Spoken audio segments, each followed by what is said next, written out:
Go ahead. Continue. Some companions were taught and had memorized and scribed the Quran in slightly different variations than others. That is true. Yes. Do you have any story or anecdote that can... I think we can probably use the same qissa with Umar ibn Khattab and the companion who was reciting differently. So that proves that they were taught and had memorized the Quran in slightly different variations. How do we know it was also scribed in different variations? That's a very good question. How were they then? I'm not sure. It's just from Ibn al-Jazari confirming that, you know, there are like the 7 variations, right? And Sari'u and Sari'u. So it wouldn't have reached us today if the companions hadn't written it in these different variations in front of the Prophet sallallahu alaihi wasallam. So the fact that Ibn al-Jazari is using them as examples and they exist today in our Musahif, that means they were written in front of the Prophet sallallahu alaihi wasallam. Okay, one more question, inshallah. We'll try to go 3 by 3, inshallah, if there are more than one person. No problem. By the time of the Prophet's death, all the verses were written down, but these scribed verses were scattered among the companions. That is true. That is true. Because they used to be with the Prophet as the wahi came down, and after they wrote it, they basically dispersed it around the each companion, whoever the scribe was, they would take it with them. Jazakallah khairan. Okay, Khadija, are you ready? No. Okay, تفضلي. Some companions had personal notes scribed alongside the verses of the Quran. No, this is false. Very good. Can you tell me how you know it's false? Because yesterday we were in the we were talking about this, and the Rasul sallallahu alaihi wasallam, he would not let them write anything besides the verses of the Quran and like the parchment they were writing on. Excellent. Jazakillahu khairan. Excellent memory, excellent understanding. Okay, next question. Some verses were totally abrogated in the final review, but they were still being recited among some companions. I want to say false because the Rasul would tell them to take it out from their recitation. Okay, notice the some companions. And okay, yes, true then. Okay, yes, you're right. So this question has a number of things. Let's review our lesson by going through these words. So some verses were totally abrogated, meaning we're talking about the first type of abrogation where it's not recited and it's also not being implemented, no ruling. And that's the total abrogation that we mentioned yesterday. So yes, it's true. Some verses were totally abrogated in the final review, correct.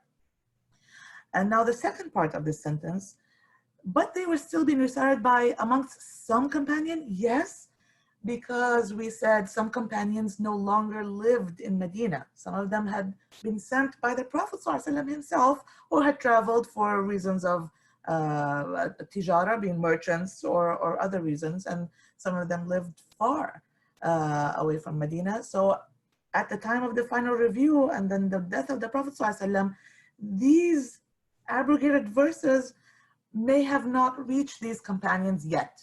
So they were still being recited. They didn't get the news yet. It took longer than it would definitely take today. Even today, it's well known, once you have something written or a video that's on the internet, it's almost impossible to erase it, to wash the internet from that. So of course, the internet is huge and it goes in all different places and areas, but that's why it's, for example, for us sisters, you know, a lot of scholars and very wise people say, never put a picture of yourself without a hijab on anywhere, in any media, even if it's with a trusted source. Because once it's on the net, it's out of your control. It might very easily be grabbed by whoever, by mistake or by, you know, intentional evil means. And you can think of, you know, news articles and all that. Once someone posts something, it's, you don't own it anymore. It's on the internet. So once the companions had dispersed and traveled and had memorized it, and then they taught students, and students taught students, it's very hard, very difficult to track down everyone and tell them, by the way, the ayah I taught you last year is abrogated. How do you limit that?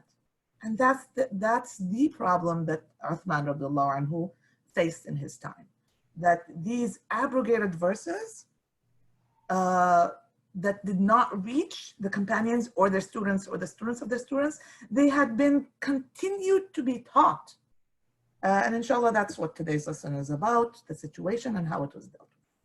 Okay, I think that was how many questions? 2? One more, I think. Somebody. Abrogated ayat are 3 types. I'm not sure about this question, but I'll say I'll go with true. Yes, very good. That's the good thing about the true-false question. You have a 50-50 chance. But yes, yesterday we talked about that there are 3 types of abrogated ayat. Okay, Jazakallah khairan, Khadija. If you want to continue participating, go ahead and raise your hand after I lower it, and you can take your turn after Wadia. Jazakallahu khairan. Okay, Brother Wadia, تفضل. Me? نعم, me. Okay, so now we're talking about the 3 types of abrogation, نعم. which is النسخ or نعم. المنسوخ يعني. Ayahs can be abrogated in both recitation and ruling. That's true. Yeah, which is called the full or complete or total abrogation. Yep. Ayahs Oh, can wait a minute. Do you have an example? Oh, I was waiting for this. I thought you forgot. Okay. I almost did. Like the hadith that Aisha narrated, the 5. Right. Actually, the 10 breastfeedings. Yes. That's abrogated in both recitation and ruling. But the 5 breastfeedings is only abrogated in recitation, but not ruling. So the ruling remained, according to my understanding. Wallahu alam. Okay, next one. Okay. Ayahs can be abrogated in only the ruling, not recitation. That is very true. Okay, we need an example to make sure it's very true. Oh God.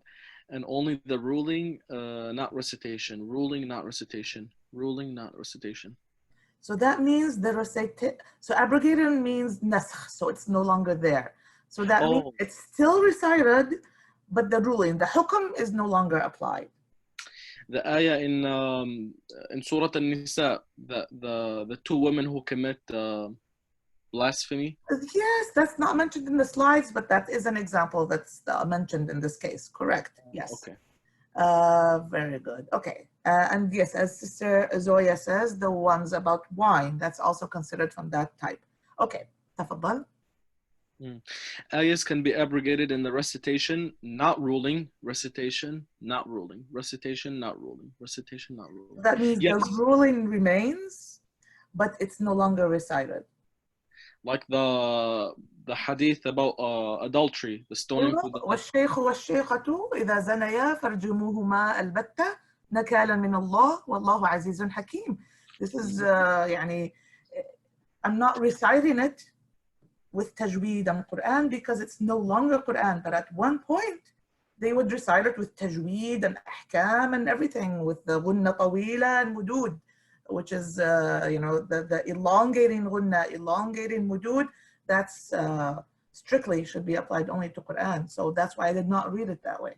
So if I read والشيخ والشيخة إذا زنيا فرجموهما البتة مثلا نكالا منا, that's not correct for me to do right now because it's been abrogated. So I shouldn't elongate the ghunna, for example, intentionally, as I would with an ayah of the Qur'an that's still considered Qur'an. That's just an additional information that I didn't mention before. Okay, so true or false? We said true. Okay, the last question in this category. Ayahs can be abrogated neither in the recitation nor ruling. Oh, that's funny. No, false. Because what happens if an ayah is if it's neither abrogated and it's not abrogated, then it's an ayah that's still in the Quran. So this whole sentence is just funny.